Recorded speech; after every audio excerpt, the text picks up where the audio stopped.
Hey guys, welcome back to my channel. More annuity video le সকলোকে স্বাগতম জনাইছো অন্তৰৰ পৰা আৰু আজিৰ ব্লগটো মই এতিয়া 9:27 হৈছে এতিয়াৰ পৰা ষ্টাৰ্ট কৰিছো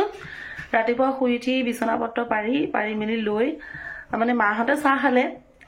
কিন্তু মোৰ চাকাপ ঠাণ্ডা হৈ গলগে মানে মই গা পা ধুই মন্দিৰত যেহেতু মঙ্গলবাৰ হয় হনুমান চালিসাও পাঠ কৰিব লাগিছিল কিন্তু কোনকালে উঠা নহলে বাবে গধুলি পাঠ কৰিম আৰু এতিয়া মোৰ চাকাপ যেহেতু ঠাণ্ডা হৈ গল গা পা ধুই মন্দিৰত সোমোৱা লাগে তো মোৰ চাকাপ মই গৰমাই লৈছো এতিয়া আৰু এতিয়াৰ পৰা বোলো মই মোৰ ব্লগটো ষ্টাৰ্ট কৰিলো আশা কৰো আপোনালোকে চাই ভাল পাব আৰু বাকি কেটা ভিডিও যেনেদৰে মৰম দিছে এটো ভিডিওটো কিমানখিনি মৰম দিব বুলি আশা ৰাখিছো আৰু আজিৰ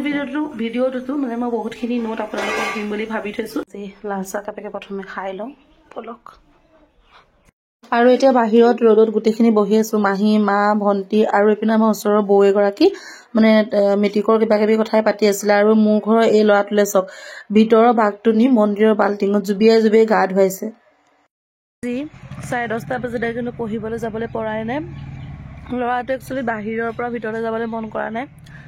তো জানেই মই তাক বাহিৰত থৈ ভিতৰত পঢ়ি থাকো তাৰপা এয়া ডাঙৰ ঠাই প্ৰসাদ নাহতি থানৰ আমাৰ গাঁৱৰ পৰা ভকতসকল গৈছিলে তো এয়া ৰ'দত বহি একে খাই আছো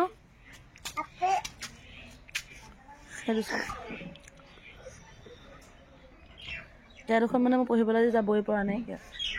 চাওঁ কেতিয়া যাব পাৰো আপোনালোকক দেখাম বাৰু 10:48 হৈছে আৰু মই কিতাপ পঢ়িবলৈ টেবুললৈ আহিছো মানে ৰাতিপুৱা আজি শুই উঠি ৰাতিপুৱাই মানে ভাবি লৈছিলো যে আজি পঢ়াটো মই ক'ৰ পৰা ষ্টাৰ্ট কৰিম ৰাতিপুৱা শুই উঠি যেতিয়া মোবাইলটো চালো তাতে অভিজিত ছাৰৰ এটা নটিফিকেশ্যন পালো প্ৰেক্টিছ সেট 1 বুলি আৰু মই অকণমান চালো মানে আৰু বহুত বেছি ইম্পৰ্টেণ্ট নিচিনা লাগিলে ছাৰে ইনো বহুত বেছি ইজিকে পঢ়ায় ন মই বৰ ভাল পাওঁ সেইকাৰণে তো ভাবিছো আজি ফাৰ্ষ্টতে মই সেই গল্ড এডুকেশ্যনৰ অভিজিত মজুমদাৰ ছাৰৰ প্ৰেক্টিছ পেপাৰ 1 সলভিং এডিআৰি এটোৱে কৰিম বুলি এটো সব মই এটো মাৰ মোবাইল হৈ আপোনালোকক দেখাবৰ কাৰণে আনিছো এয়া দেখিছে নহয় অভিজিত ছাৰৰ হেৰি তো এটো ফাৰ্ষ্টটো লৰাটোৱে আপোনাতে অনুৰোধ কৰি আছো যে মই টেলিগ্ৰামত ডেইলি প্ৰেক্টিছ পেপাৰ দি আছো মই কৰি লওঁ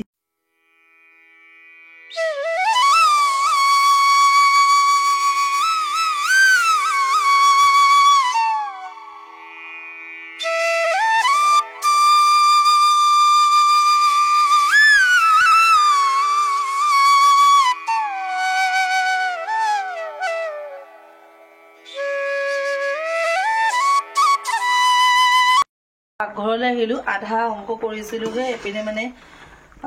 মায়ে ভাইটিক স্কুলৰ পৰা আনিব গৈছে তো এপিনে দাইল পাতি দিছিলে মোক ভাজি দিব কৈ গ'ল তো দালিখিনি ভাজি লওঁ আৰু লগতে লৰাটো মানে হৰলিক্স খাওঁ বুলি আমনি কৰি আছে তাকো হৰলিক্স অকণমান বনাই দিলো তাৰ পৰা একেবাৰে আকৌ মেচ কৰিবলৈ যাম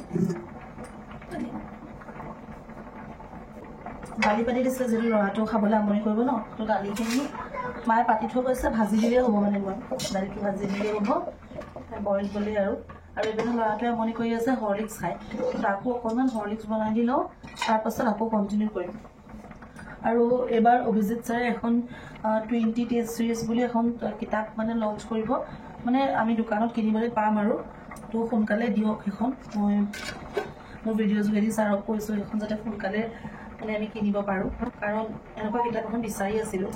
কাৰণ আমি পঢ়ি যাওঁ ন পঢ়াখিনি প্ৰেক্টিছ কৰিবৰ কাৰণে আমিতো ইউটিউবত ধৰক চাৰ্চ কৰি প্ৰশ্নবোৰ উলিয়াই কৰোঁ কিন্তু সেনেকুৱা এখন যদি কিতাপ প্ৰপাৰলি পাই যাওঁ তেতিয়া সেইবোৰ মানে চাৰ্চ কৰি নাচালেও হ'ব ধুনীয়াকৈ আমি টেষ্ট চিৰিজ যদি কৰি যাওঁ ধুনীয়াকৈ যদি আমি টেষ্ট চিৰিজখিনি কৰিব পাৰোঁ তেন্তে কোনো কথা নাই তাত ছাৰে কোৱা মতে 20খন টেষ্ট পেপাৰ আছে বুলি কৈছে 20খন টেষ্ট পেপাৰ আছে তো 20খন টেষ্ট পেপাৰ আমি কৰিলেও বহুতখিনি হেৰি হ'ব আৰু লগত 20খন টেষ্ট পেপাৰ আছে আৰু পেপাৰৰ সলভ আছে বুলি কৈছে আৰু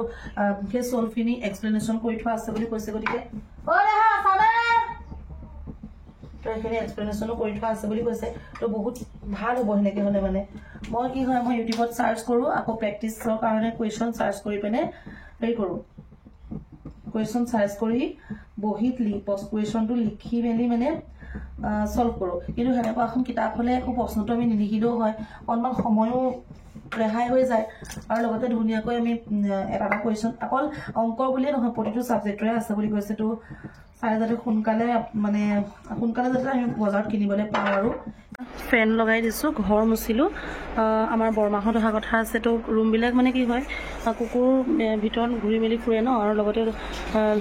ল'ৰাটো বহুত লেতেৰা পেতেৰা কৰি থয় সেইকাৰণে মই ৰুমকেইটা মচি কাচি থৈ আহিলোঁ আলহী আহিব যিহেতু বৰমাহঁত আৰু লগতে ই বৰ লেতেৰা পেতেৰা কৰিলে ৰুম চুম বা কুকুৰজনীও বান্ধি থোৱা আছে বাৰান্দাত এতিয়া আকৌ 12:30 মানে বাজিলেগৈ ন সেইকাৰণে তাক ভাতকেইটা খুৱাই লওঁ দালি ভাত চিম্পুলকৈ আৰু দালি ভাত ৰুমটো মচি কাচি থৈ আহিলোঁগৈ মানে আমাৰ আজি বৰমাহঁত আহিব তো সেইটো কাৰণে ই মানে গোটেই ৰুম চুমবোৰ লেতেৰা পেতেৰা কৰি দিয়ে নহয় দেখিছে নাই আকৌ এতিয়া ঢোল বজালেগৈ আৰু বাৰান্দাত কুকুৰজনীও বান্ধি থোৱা আছে লেতেৰা হৈ গৈছে মচি কাচি ল'লোঁ এতিয়া 12:30 বাজিলেগৈ মই ইয়াক পটককৈ ভাতকেইটা খুৱাই লওঁ দালি অকণমানে সৈতে ভাতকেইটা খুৱাই লওঁ তাৰ পাছতহে আকৌ অংক কৰিম আকৌ মানে বাচন চাচনো এগালমান ধুব লগা আছে মা মানে কি হ'ল ভণ্টি অকণমান মা মানে টাউন গৈছে দৰৱ চৰব আনিবৰ কাৰণে তো মানে মায়ে তেনেকৈ বাচন চাচন থৈ গ'ল তেতিয়া মই বাচনখিনিও ধুবলৈ আছে মানে আৰু মা আহি ধুলেহি তেতিয়া আলহী দুলহী আহিলে বাচন চাচন যদি তেনেকৈ পেলাই থওঁ আমি ছোৱালীকেইজনী থাকোঁতে কথাটো বেয়া মানে দেখিবলৈ বেয়া লাগে নাই সেইটো কাৰণে মানে সেইখিনি কৰিব লাগিব এইবিলাক ভাত খুৱাই লওঁগৈ হা এই ল'ৰাটোক মানে ভাতকেইটা খুৱাবলৈ 1 ঘণ্টা 1.5 ঘণ্টামান লাগে মানে দেখিছে নাই টনা টনি কৰি মেলি তাক ভাত খুৱাবগৈ লাগে ঢোল বজা পাবলৈ ভাত খাই লোৱা আৰু এই ফেন লগাই থৈ দিছোঁ ওপৰত ঘৰটো শুকাবলৈ ব'লা ইয়াক ভাত খুৱাই তাৰ পাছত আকৌ পঢ়া ষ্টাৰ্ট কৰিম চাফ চিকুণ কৰি মেলি ল'লোঁ আৰু ই চাফ চিকুণ কৰিবলৈও নিদিয়ে ই ইমানেই লেতেৰা ই চাফা কৰিবলৈ নিদিয়ে গাড়ীত তেল এসোপা ভৰিত লগাই আনিছে যিসোপা চাবোন মাৰিলেও নগৈছে আৰু এতিয়া বাচন চাচন আছে ধুবৰ কাৰণে এইখিনি ধুই গৈ এইপিনে মই ল'ৰাক খুৱাই ল'লোঁ আজি ইমান উৎপাত কৰিছে নহয় মানে কৈছোঁ কি মই আজি ভালকৈ মানে 1 ঘণ্টা এটাও বহিবলৈ শান্তি পোৱা নাই তাৰপিছত এতিয়া আকৌ পাপাও আহিলে তাক মই খুৱাই থৈ আহিছোঁ আৰু তালৈ কেক আনিলে কেক মানে সি শুলেই নহয় মই ফ্ৰিজতে ভৰাই থৈ দিছোঁ সি উঠিলে খাব বুলি আৰু এতিয়া মোৰ মানে আজি কি হৈছে গম পাই নাই আজি মোক পঢ়া একোৱেই হোৱা নাই মই কৈছোঁ নহয় একো পঢ়া শুনা হোৱা নাই আজি মোৰ কালি এগৰাকীয়ে কমেণ্ট কৰিছিলে বা তোমাৰ টাইম টেবুল আৰে মোৰ টাইম টেবুলেই নাইকিয়া দেখিছে নহয় কালি কিবা ধুনীয়াকৈ সময় পালোঁ পঢ়িবলৈ মেলিবলৈ কিন্তু আজি আকৌ সেই পঢ়িবলৈ সময় পোৱা নাই সেইখিনি আনিছিলে বৰমাহঁত আহিব যিহেতু সেইটো কাৰণে মিঠাই তাৰপিছত মিঠাই কিবা কিবি আনিছে আৰু এতিয়া মই যাওঁ অকণমান পঢ়িব পাৰোঁ নেকি চাওঁগৈ কাৰণ মই মেথছৰ সেয়া চব মই দেখুৱাইছোঁ আপোনালোকক মেথছ ইমানখিনি কৰিছোঁ আৰু আছেই গোটেই ভিডিঅ'টো শেষ কৰিবলৈ হ'লে তো মোৰ একো টাইম টেবুল নাইকিয়া গম পায়নে কভাৰ কৰিব লগা হ'ল গান বাজি আছিলে ওচৰৰ মানুহে ঘৰত এইপিনে মই প্ৰেক্টিচ পেপাৰ 1 চল্ভ বুলি লিখি লৈছোঁ এয়া মই টোটেল 7টামান প্ৰশ্ন কৰিলোঁ কিন্তু বাকী 3টামান নাই কৰা জ্যামিতিৰ অংক আছে জ্যামিতিৰ মাত্ৰ যিটো মই বুজি পালোঁ সেইটোহে কৰিলোঁ বাকীকেইটা মানে মই জ্যামিতিৰ নকৰিলোঁ কাৰণ মই জ্যামিতিৰ কনচেপ্ট ইমান ক্লিয়াৰ হোৱা নাই মানে মই মেলাই এনেকৈ 2-এটাহে চাইছোঁ মেনচুৰেশ্যনৰ অকণমান তো সেইটো কাৰণে মই সেইকেইটা এৰি থৈ গ'লোঁ পাছত যেতিয়া মোৰ কনচেপ্ট ক্লিয়াৰ হ'ব তেতিয়া মই কৰি ল'ম সেইকেইটা এতিয়া পঢ়িম চিননিম আৰু এণ্টনিম 5টা আৰু আগতে যিখিনি পঢ়ি গৈছিলোঁ সেইখিনি মোৰ মনত আছেনে নাই হাতখনেৰে থাকি কেনে এনেকৈ মই মানে আকৌ এবাৰ পঢ়ি চাই লৈছোঁ ভিডিঅ'টো এডিট কৰি থকাৰ অকণমান আগতে মোক অৰবিন্দ দাদাই এটা কমেণ্ট কৰিছিলে মই একচুৱেলি এনেকৈহে পাৰোঁ মানে আৰু কেনেদৰে কোনটো শুদ্ধ মানে কেনেকৈ মানে পঢ়িব লাগে আপুনি প্লিজ কমেণ্ট এটা কৰি হ'লেও মোক জনাই দিবচোন কাৰণ মই মানে এনেকৈ কৰিলে মানে মোৰ মনৰ কাৰণে এনেকৈ কৰিছিলোঁ আপুনি কোৱাৰ বাবে বহুত বহুত ধন্যবাদ খালি আপুনি মোক জনাই দিবচোন কেনেকৈ কৰে ভগৱানক এটাই প্ৰাৰ্থনা কৰোঁ সদায় যেন জীৱনত আগুৱাই যাব পাৰোঁ কাৰো বেয়াটো নাভাবোঁ কাৰো অনিষ্ট কৰাটো নাভাবোঁ কাকো মানে বেয়াকৈ অন্তৰৰ পৰা একেবাৰে নাভাবোঁ খালি ভগৱানে সুখ শান্তি দিয়ক বহুত কিবা কিবি ভগৱানৰ পৰা একো নিবিচাৰোঁ খালি যিখিনি কষ্ট কৰোঁ সেই কষ্টখিনি যাতে ভগৱানে ফল দিয়ে সেইখিনিয়ে ভগৱানৰ ওচৰত প্ৰাৰ্থনা কৰোঁ আচলতে এনেকুৱা কিছুমান প্ৰশ্ন এনেকুৱা কিছুমান মানে মন্তব্যৰ সন্মুখীন হৈছোঁ নহয় জীৱনত যাৰ কাৰণে বিয়া সোমোৱাৰ পাছতো পঢ়াটোৱে 1 নম্বৰ স্থল বুলি ভাবি লৈছোঁ আচলতে মই ভাবোঁ প্ৰত্যেকজনী বোৱাৰী বা প্ৰত্যেকজনী ছোৱালীয়ে এনেকুৱাকৈ পঢ়িব লাগে যেন জীৱনত সফল হৈ কাৰো তলত থাকিব লগা নহয় মই মোৰ হাজবেণ্ড বা মোৰ মাকৰ বা মোৰ শহু শাহুৰৰ ঘৰৰ কথা একেবাৰে ক'ব যোৱা নাই মোৰ ওচৰে পাজৰে থকা মোৰ মানে সম্পৰ্কীয় কিছুমান মানুহ তেনেকুৱা কিছুমান মানুহৰ কাৰণে আচলতে বহুত কষ্ট কৰিবলৈ জীৱনত ভাবি লৈছো যেতিয়ালৈকে সফল নহওঁ জীৱনত তেতিয়ালৈকে কষ্ট কৰি দৌল দেৱালয় মঠ মন্দিৰৰ ওপৰত যিখিনি শৰাইঘাটৰ কুৱেশ্যন আছিলে সেইখিনি মই আপোনালোকক দি দিব বিচাৰিছোঁ হাইলাইটৰ পৰা ধৰিব পাৰিবনে বাৰু মইতো ধৰিব পাৰিছোঁ আপোনালোকে ধৰিব পাৰিছেনে কমেণ্টত জনাব খালি মই তেন্তে দি দিওঁ গৌৰীসাগৰ দৌল স্বৰ্গদেউ শিৱসাগৰ আৰু ফুলেশ্বৰী দেৱীয়ে গৌৰীসাগৰ পুখুৰীৰ পাৰত 1723 চনত দেৱী দৌল বিষ্ণু দৌল আৰু শিৱদৌল নিৰ্মাণ কৰিছিলে ৰুদ্ৰসাগৰ দৌল স্বৰ্গদেউ শিৱসিংহই ৰুদ্ৰসাগৰ পুখুৰীৰ পাৰত ৰুদ্ৰসিংহৰ নামত এই দৌল নিৰ্মাণ কৰে তাৰপৰা আছে ৰহদৈ দৌল মই যিখিনি হাইলাইট কৰি থৈছোঁ সেইখিনিহে মই ইম্পৰ্টেণ্ট বুলি কৰিছোঁ বাকীখিনিও যদি আপোনালোকে ইম্পৰ্টেণ্ট বুলি ভাবে তেন্তে আপোনালোকে নোট কৰি ল'ব বহীত তাৰ পৰা আহি গ'ল ফাকুৱা দৌল ৰুদ্ৰসিংহই 1703 চনত ফাকুৱা দৌল নিৰ্মাণ কৰে এই দৌলটোত জয়মতীৰ এটা সোণৰ প্ৰতিমা আগতে আছিলে বুলি বিশ্বাস কৰা হয় তাৰ পৰা হ'ল শিৱদৌল যোৰহাট নগৰৰ পৰা 26 কিলোমিটাৰ দূৰত অৱস্থিত নেঘেৰী টিঙত ৰাজেশ্বৰ সিংহই দেৱী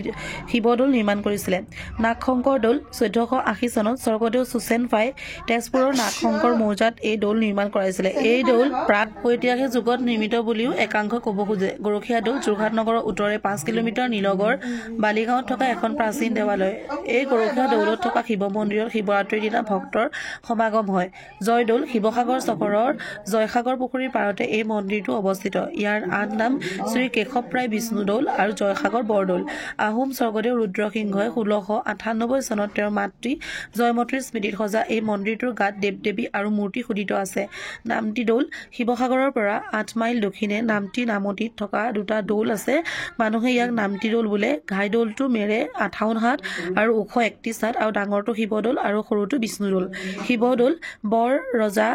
অম্বিকাই আহোম ৰজা শিৱসিংহ ৰাণী শিৱসাগৰ চহৰত অৱস্থিত 104 ফুট প্ৰায় 32 মিটাৰ উচ্চতাৰ এই শিৱ মন্দিৰটো নিৰ্মাণ কৰিছিল বুলি জনা যায় দৌলটোৰ চূড়াত থকা কলচীটো সোণৰ ইয়াত মহা সমাৰোহে শিৱৰাত্ৰি মেলাৰ আয়োজন কৰা হয় বিশ্বনাথ শিৱলিংগ বৃদ্ধ গংগা আদি ব্ৰহ্মপুত্ৰত পৰা ঠাইতে বিশ্বনাথ শিৱলিংগ আছে বৃদ্ধ গংগাক এতিয়া বুঢ়ীগাং বোলে এই মন্দিৰ 1685 চনত স্বৰ্গদেউ গদাধৰ সিংহই সজাইছিলে তাৰপৰা আহি গ'ল দেৱালয়ৰ ওপৰত হাৰহি দেৱালয় উত্তৰ লখিমপুৰৰ মাছখোৱা আৰু ঢকুৱাখানাৰ সীমাত থকা হাৰহি নৈৰ পাৰত এই দেৱালয় নিৰ্মাণ কৰা হৈছিলে কামাখ্যা দেৱীৰ দেহৰ এটা অংগ এই অঞ্চলটোতে পৰিছিলে বুলি জনবিশ্বাস আছে বুঢ়ী গোসানীৰ দেৱালয় স্বৰ্গদেউ ৰুদ্ৰসিংহই যোৰহাটৰ বৰালিৰ গড়আলিত বুঢ়ী গোসানীৰ দেৱালয় স্থাপন কৰে উগ্ৰতাৰা দেৱালয় গুৱাহাটীৰ আমবাৰী উজান বজাৰৰ জোৰ পুখুৰীৰ পাৰত অৱস্থিত এইটো আহোম ৰজা শিৱসিংহই 1660 নিৰ্মাণ কৰিছিলে বুলি জনা যায় ইয়াত সতীৰ নাভিমণ্ডল পৰিছিলে বুলি বিশ্বাস আছে মন্দিৰৰ পাৰত দুটা পুখুৰী আছে এই পুখুৰী দুটাৰ নামে জোৰ পুখুৰী বাঘেশ্বৰী দেৱালয় বঙাইগাঁও নগৰীৰ পূব দক্ষিণ কোণে বাঘেশ্বৰী দেৱালয় অৱস্থিত বাঘেশ্বৰী প্ৰতিষ্ঠাতা দেৱীৰ প্ৰতীক এখন তৰোৱাল হয় মদন কামদেৱ দেৱালয় গুৱাহাটীৰ পৰা 34 কিলোমিটাৰ নিলগত উত্তৰ দিশত বাইহাটা চাৰিআলিত একাদশ দ্বাদশ শতিকাৰ এই দেৱালয়টো অৱস্থিত এপিনে হৈছে জনাৰ্দন দেৱালয় আহোম ৰজা প্ৰমন্ত সিংহই গুৱাহাটী শুক্ৰেশ্বৰ মন্দিৰৰ লগালগিকৈ থকা এই বিষ্ণু মন্দিৰটো নিৰ্মাণ কৰিছিলে টুক্ৰেশ্বৰী দেৱালয় গোৱালপাৰা চহৰৰ পৰা প্ৰায় 24 কিলোমিটাৰ নিলগত টুক্ৰেশ্বৰী পাহাৰত এই মন্দিৰটো মই এইবোৰ কথা কোনবোৰ কাৰণত কৈছোঁ সেইবোৰ হয়তো যাৰ ঘৰত ছোৱালী আছে ল'ৰা নাই বা যাৰ ঘৰত ছোৱালী আছে ল'ৰাটো সৰু হৈ আছে তেওঁলোকে নিশ্চয় বুজি পাব আৰু মই সেইবাবে এডিআই যাতে এইবাৰ মোৰ নামটো আহে মই সেইবাবে বহুতখিনি কষ্ট কৰিবলৈও ৰেডি আছোঁ যদিও নাহে মই অকণো ভাঙি নপৰোঁ মই যেতিয়াই গ'লোঁ কিবা এটা হ'লেও প্ৰাইভেটকৈ হ'লেও মই কিবা এটা কৰিব বিচাৰোঁ খালি মানে চাওঁ কি হয় জীৱনত গতিকে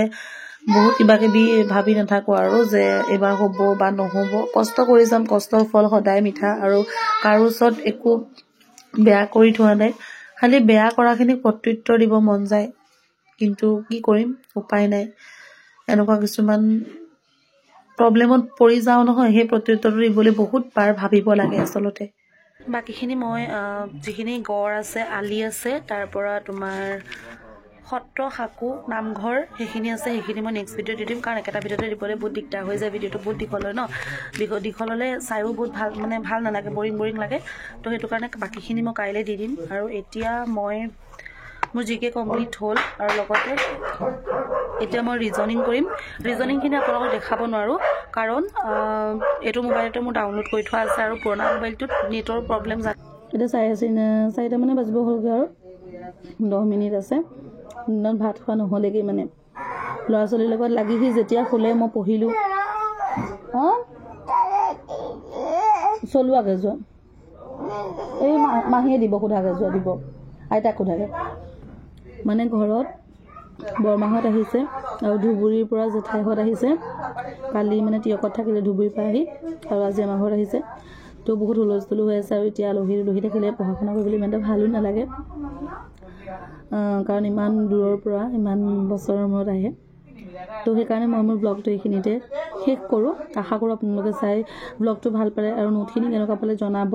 আৰু কিহৰ ওপৰত নোট লাগে সেইটো কমেণ্টত জনাব আৰু যিসকল চেনেলটো নতুন তেওঁলোকে চেনেলটো প্লিজ ছাবস্ক্ৰাইব কৰিব কাষতে থকা বেল আইকনটো প্ৰেছ কৰি অল কৰি দিব যাতে আহিব লগা নটিফিকেশ্যনসমূহ আপোনালোকে পোনপ্ৰথমেই পায় আৰু যিসকলে চাই আছে তেওঁলোকক বহুত বহুত ধন্যবাদ থেংক ইউ